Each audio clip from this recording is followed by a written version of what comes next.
Wakey, wakey, eggs and bakey, and some OJ while you're at it, please. I don't know about you, but here in Poland, we had this Corona semi-lockdown curfew situation for New Year's Eve. I wonder what it was, what it was like in other parts of the world. Let me know in the comment section below. And now let's get down to business, which for today is a quick roundup of 2020 in the automotive world and on my channel. I promise to keep it down to earth, sarcastic, and possibly mildly amusing, so stay tuned. It's good, better, the best, the segment leader, benchmark, subscribe, press the notification bell, and I'll see you next week. Before you explode, let me explain.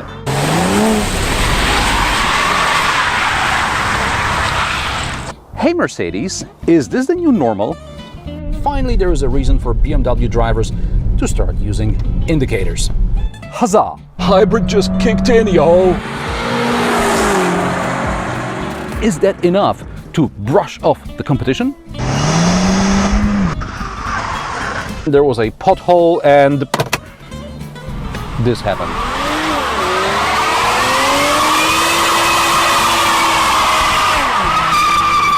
Kind of works is not something you want to hear when you're considering the purchase of a breakthrough model that starts the era of mass electromobility. Don't go near water. And then her brain registered the car I was in, and the smile disappeared. These episodes usually entail some kind of a best car of the year business, and I did make a list of cars I reviewed in 2020, which you can see somewhere on the screen right now. If you missed any of them, there is a playlist in the video description so you can check them out. This year I reviewed 49 cars. There were a couple of comparison episodes as well. And I had 14 hybrids, that's not including mild hybrids, and PHEVs, as well as 10 EVs. In 2019, it was 5 hybrids, 5 EVs.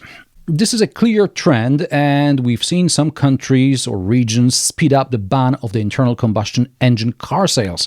In some cases, this may happen as soon as 2030. Meanwhile, mass-produced EVs are about, 10 years old now? During this time, there has been a massive advancement from a tin on wheels like the Mitsubishi i-MiEV, which had realistic range of about, 100 kilometers, to breathtaking machines like the Porsche Taycan, which can still do about 300 kilometers if you're not driving like a complete lunatic.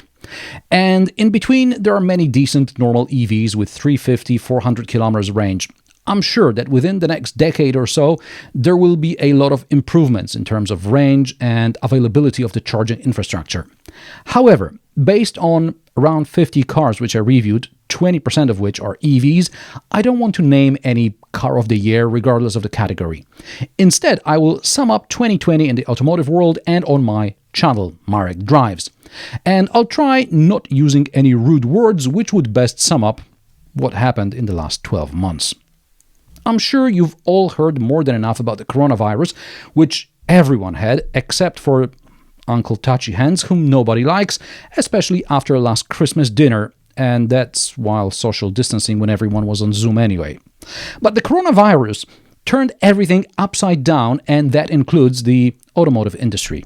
I am very interested to know how it looked in your part of the world. Here in Poland, dealers couldn't get the clients to take delivery of their cars, which left them, the dealers, with a lot of expensive stock.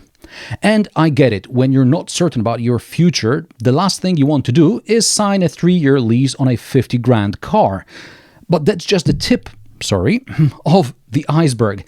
As lockdown started around the world, production stopped. Good thing many cars were delayed because the dealers had less stock to deal with.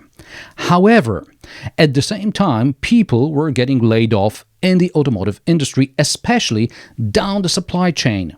Like all over Europe, also here in Poland, we have some large car factories and thousands of suppliers who make just about everything that goes into a car. For example, in Poland, about 2 million people work in the automotive sector, making it an important part of the economy.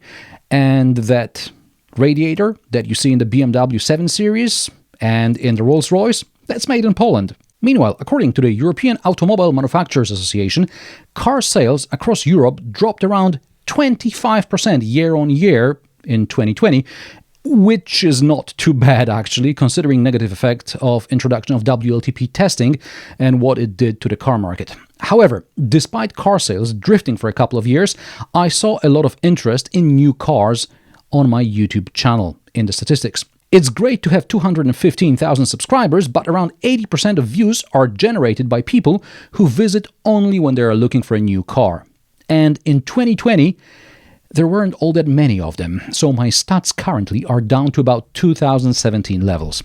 And before you tell me about my first world problems, think about all these people who lost their jobs in the automotive sector because, like me, you're getting by, but you postponed that new car purchase.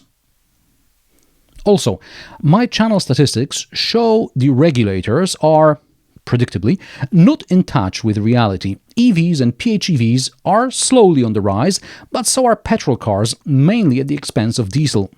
From the point of view of your average European Jean Dupont, these are still very expensive cars, even if regular internal combustion engine cars are getting expensive as well. Some countries are making EVs more attractive by introducing tax benefits or other incentives, but in many regions, even public chargers seem to be a novelty.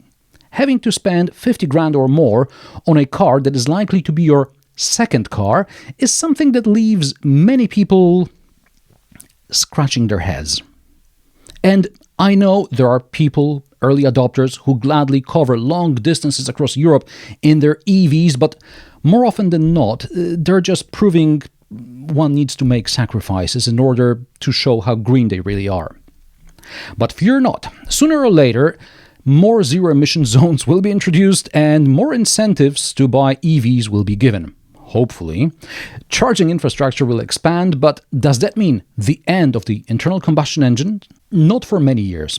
There is still road transport and vehicles used in agriculture. And even if in 10 or 20 years new ICE passenger cars will no longer be sold, that leaves another 20 or so years before the last of those cars will finally be scrapped.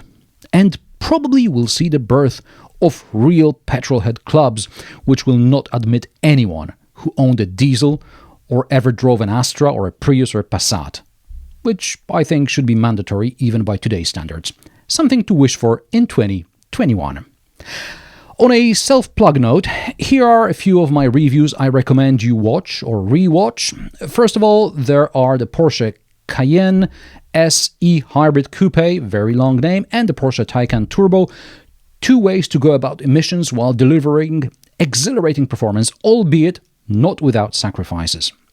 Secondly, something for you V8 fans out there, I drove the BMW X6M in the Polish mountains, and then BMW press office told me to thoroughly review the M8 Grand Coupe, so I had an airstrip all to myself, and I may have left some markings to help pilots land their planes.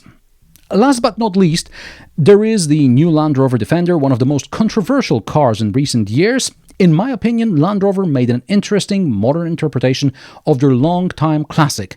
But is it any good?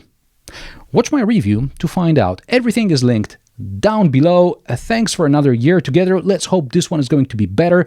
If you're here, you are probably into my sarcastic, down-to-earth and possibly mildly amusing car reviews, so stick around, but make sure you've subscribed and turned on notifications. Happy New Year, and see you next week at 3 p.m. Central European Time. Over and out.